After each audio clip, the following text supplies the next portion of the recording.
and welcome to our program Where God Weeps, a program where we talk about the situation of the suffering church around the world. Since the early 80s, Pakistan has seen the introduction and enactment of various laws that have changed the original pluralistic nature of society that was in its founders' principles. The introduction of religious identification in passports, the sharia law, and anti-blasphemy laws, among others, are regulations that threaten minorities. These threats faced by Pakistani Christians stem mainly from small yet powerful Muslim extremist groups. Their actions are neither popular nor sanctioned by the government, but they create fear. To tell us more about the situation of Christians in Pakistan, it is my great pleasure to welcome to our program His Grace Archbishop Sebastian Shaw. Your Grace, welcome to our program. Thank you very much. Thank you.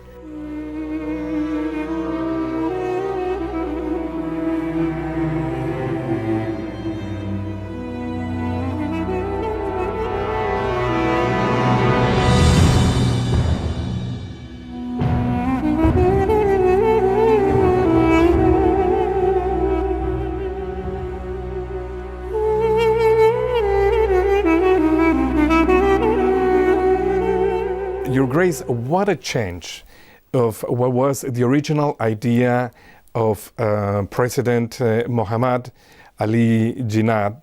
He created Pakistan with this idea of a very pluralistic society, and I'm going to quote something that he said, "You're free to go to your church, your temple, your mosque."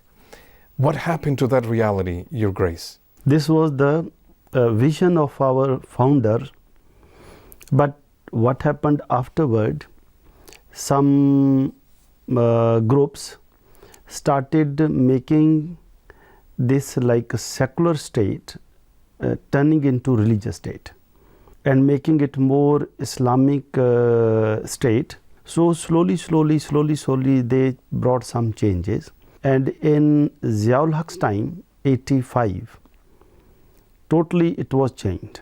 Then many laws were introduced, like laws for witnessing, laws for women, laws for Christians, anti-blasphemy. So they made very weak our society. So still people are struggling to make Pakistan what our founder wanted. The struggle is going on, but there are some people who always again pull us back. But there are some movements all the time. They are again now started referring. People started realizing now. How do you describe the relation between the Muslim majority, which is 97% Muslim, and the Christian minority nowadays? There was a time when I was also a small boy, we had no problem like Christian, Muslim or Hindu or Sikh. We played together in our school, in our villages, in our streets. Only last 10 years, 15 years, this fear is very much now in minority because of the blasphemy law. People are afraid so this fear has actually created some distance. But again, I want to share also, we through inter-religious dialogue, we are connected with many Muslim, majority Muslim again. People started realizing that we all Pakistani, we are all sons and daughters of the same soil. We should work together for the progress of Pakistan. So in this way, there is a hope that in coming future, once again people will come together, and we will, I think, as we have realized that we are all Pakistanis, and we should work for the progress of Pakistan. And religion, each person has a freedom to follow his own path. This awareness is also coming up, growing, slowly growing, but it will take time and constant struggle. A constant struggle. And talking about struggle, Your Grace, we're going to show now a video that we prepared about Shahbaz Bhatti, this extraordinary Christian who did an amazing work against precisely this unjust laws like the blasphemy law and some other initiatives. So we want to watch that now. But when we come back, we will continue the conversation about this reality that minorities are facing in your country.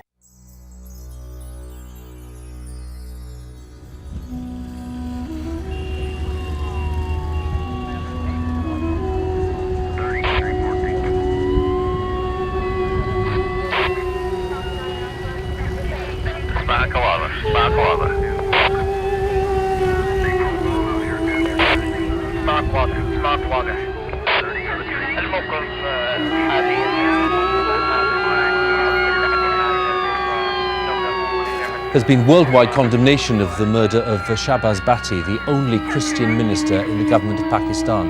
Mr. Bhatti is the second senior politician there to be killed for speaking out against the country's controversial blasphemy laws. Pakistani Minister for Minorities Shahbaz Bhatti has been shot. He'd been visiting family just a short distance away. He refused to go into hiding, though he knew his life was at risk. But in recent weeks, he was concerned about security. He complained that he hadn't been given extra protection in spite of the obvious threat he faced.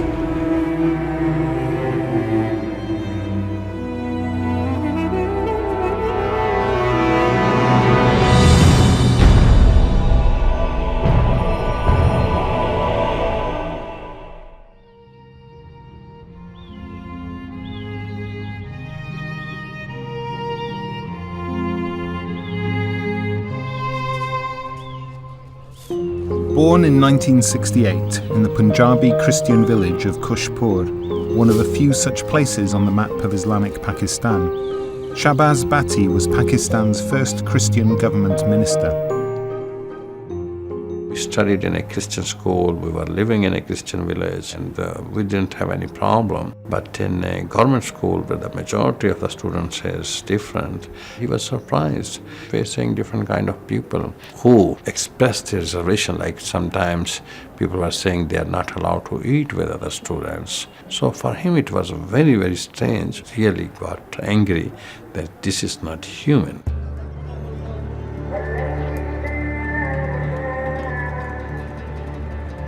I met him in the college. He was beaten by the Islamic Jamaat Talaba, the student organization of Islamic radical group. And that was the time they were dominating all the universities and colleges in Pakistan. He was beaten because he belonged to the minority group, to the Christian community. And there he decided that he should raise his voice, that he is Pakistani, he belongs to this society. One day, they formed a group called Christian Liberation Front. He also realized that it has to be wider. That's why he called All Pakistan Minorities Alliance, because that not only spoke of the Christians, it spoke of others who are discriminated in the country, the Hindus, the Buddhists, and others.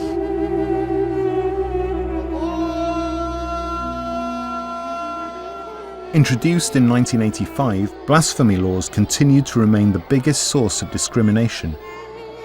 Anyone committing a blasphemous act towards the Quran faces a penalty of life imprisonment, whereas anyone found to be blaspheming against the Prophet Muhammad faces a death sentence.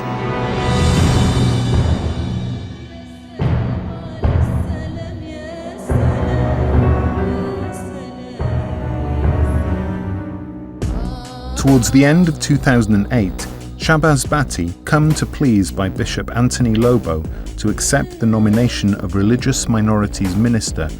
Within a short time, he managed to introduce a law guaranteeing minorities a 5% share of public posts, including Parliament.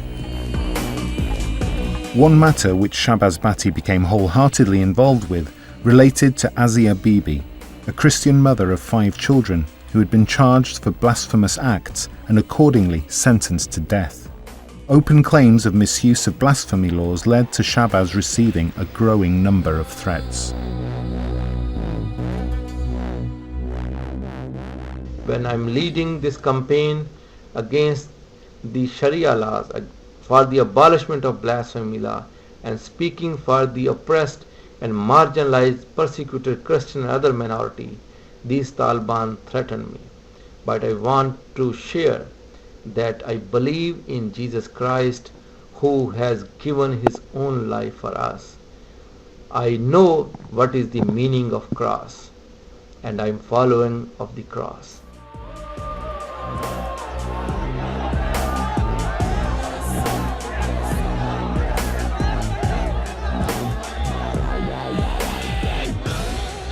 He was definitely a man with a dream, with a vision, that we can live together as different religious groups. Shahbaz Bhatti possessed a great passion within, a great need to serve his fellow men. He was a very good human being. I believe that we greatly need reconciliation and harmony. We greatly need these values to grow, so that all of us, believers of all faiths, might firstly respect the great people of all faiths.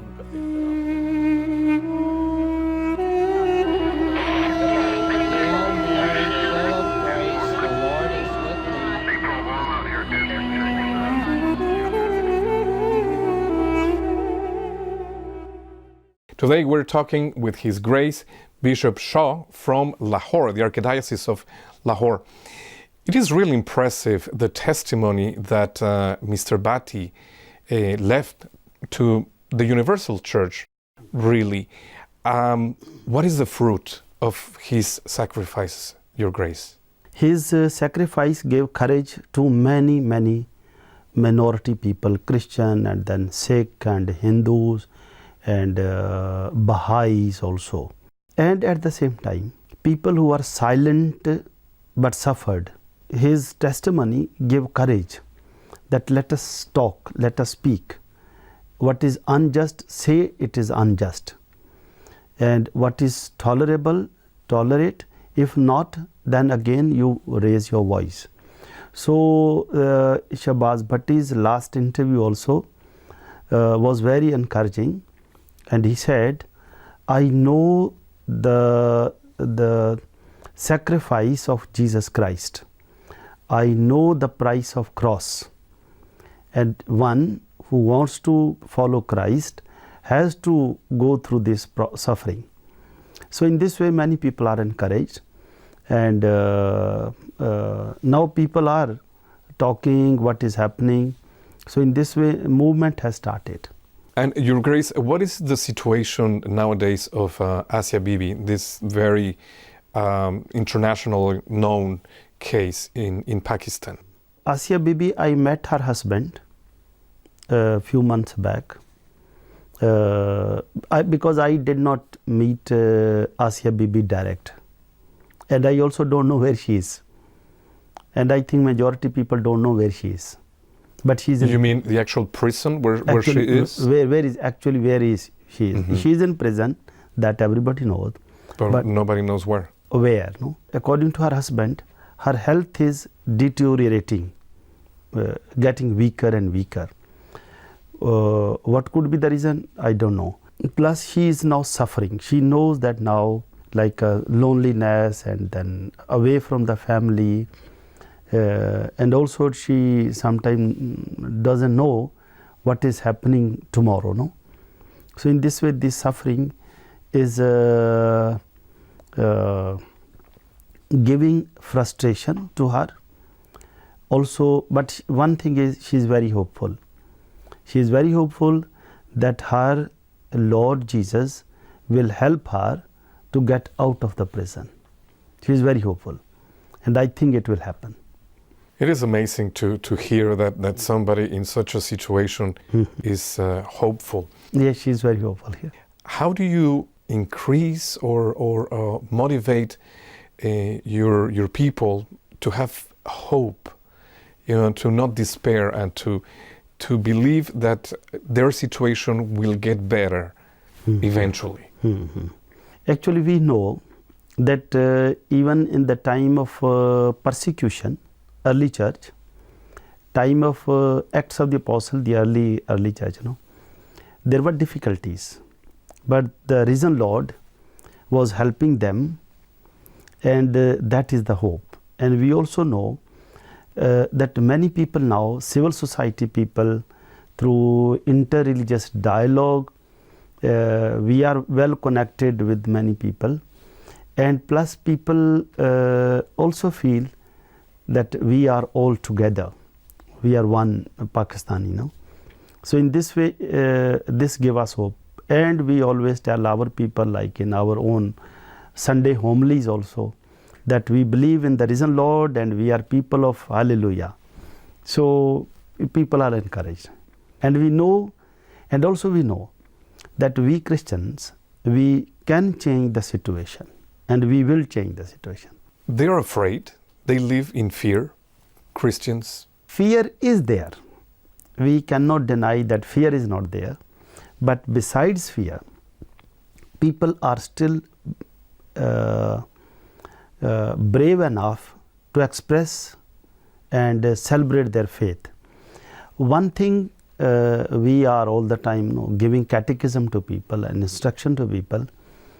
Wherever you work, whatever you do not discuss religion, because religion is not to discuss. Religion is to live. So in this way we are giving also new, catechism to people. Religion is also not to debate. Religion is not that you debate and you feel I am winner. No. Religion is you live, you practice, and then people will see from your life the spirituality of your religion through your action and through your work. So people are happy, people live, and they know that through our own prayer, through our fasting, through our good action, through our inner freedom to love other people, so we can change the situation. In this regard, Your Grace, what is the Church doing, for instance, in education field? Because in your schools, you receive not only Christian students, you receive children from all creeds. All creeds, yeah. Actually, in our own school, though we call it Christian school, in our own school, 90% students are Muslim. 90%? 90%. Plus, in the staff, teaching staff, there are many Muslim teachers also. So in this way, education institutions are also a field of dialogue. Through education, in our school, we have good relation with the parents, with the children, with the staff. So in this way, it also brings new hope that in school, children, Christian, Muslim, Hindu, Sikh, they study together, they compete one another, sometimes they also fight, and then they learn how to live together. So it's a big hope, it's a good hope. That is why we are giving a lot of importance to our schools. We really give. Plus in our own school, Christian school, many parents, Muslim parents also, they want their children study in our school. And in our school, when it is a catechism class, so Catholic or Christian students have their own religion teacher, and Muslim students have their own Muslim catechism teacher. So that's a big openness, big openness. There is no point of conversion because Muslim students have their own religion teacher. So it's a good thing. So in this way, parents know that we gave them human values, and religion also gave some spirit to live, to have a freedom to work with other people. What kind of impact the current situation in Afghanistan and in Iraq, in Syria, in the whole region, what kind of impact does it have in Pakistan? Actually, Pakistan is very much influenced by Afghan war. Lot of burden came on us. Afghan war was not Pakistan war. It was American war and Taliban war, but it was just imposed in Pakistan also. So we are paying price for the war of others. But the other thing, we are slowly, we are coming out of that now through media, through television, through scholars. People have been talking and talking. It took a long time, but now people understand what should be Pakistan's path for peace. How we can come out of this war, which is not our war. It takes time, but I think slowly we will come out of that, and once again Pakistan will be a peaceful country. That's the real origin of the whole country. Yeah. What would you like our viewers to know about your archdiocese, in particular Lahore? What are your challenges? What are your special needs? What would you want to share with our viewers? Lahore diocese is the oldest diocese and biggest diocese. Now, what the big challenge we are facing is, because of the flood and because of some other reasons, insecurity maybe, many people, Christian people, are moving towards cities. All people are moving, but Christians are more Christians. And Christians want to come close to Christian settlement. It means lot of burden on Lahore diocese. If, for instance, 100 or 50 families come and add to another Christian establishment, it means we have to make a new school, new church, then parish house, and then maybe convent. And so in this way, it's a big burden. How to help them, no? Sometimes they don't have jobs, so we also try to find some job here and there. So migration nowadays is especially urbanization, no? From rural to urban area. But people want, because there is a security. There was a time when people have been living far areas, there was no problem. But now people feel insecure to live in areas where there are not many Christians, no? So people feel, let's go there. So I am very thankful to the Church in Need, because Church in Need people understand our situation. When we write that we need a new parish house, we need a new church, so Church in Need always help us. So it's a big challenge, and I think it will continue till maybe coming 5 years or maybe 10 years. To attend this growing need. To attend there now. Another matter is also big challenge. Many people, because of the fear, they migrated to Thailand, to Malaysia, to Sri Lanka. So in this way we lose many Christians who were educated and could contributed a lot, not only for Christian but for the progress of Pakistan. For the country, yeah. For the country. But 2012, one Christian basti, Christian establishment, Joseph Colony of Lahore diocese was burnt. 125 maybe houses were burnt. So people were very much afraid, fearful. So anyhow, we have been going there, encouraging them, celebrating mass over there, and we sent catechists over there just to encourage people that don't go, stay there. This is our country. So Some people out of fear, they left the country. So that's not good sign. But on the other side, some people shifted to another place. So again we have to arrange, like churches, school, convent.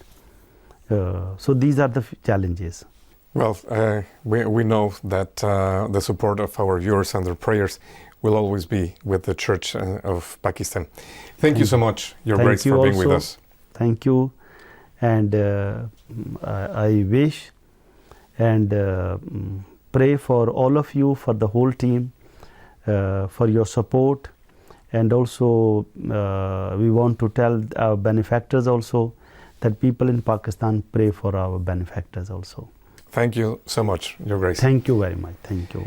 And thank you, ladies and gentlemen, for being with us in another episode of our program, Where God Weeps.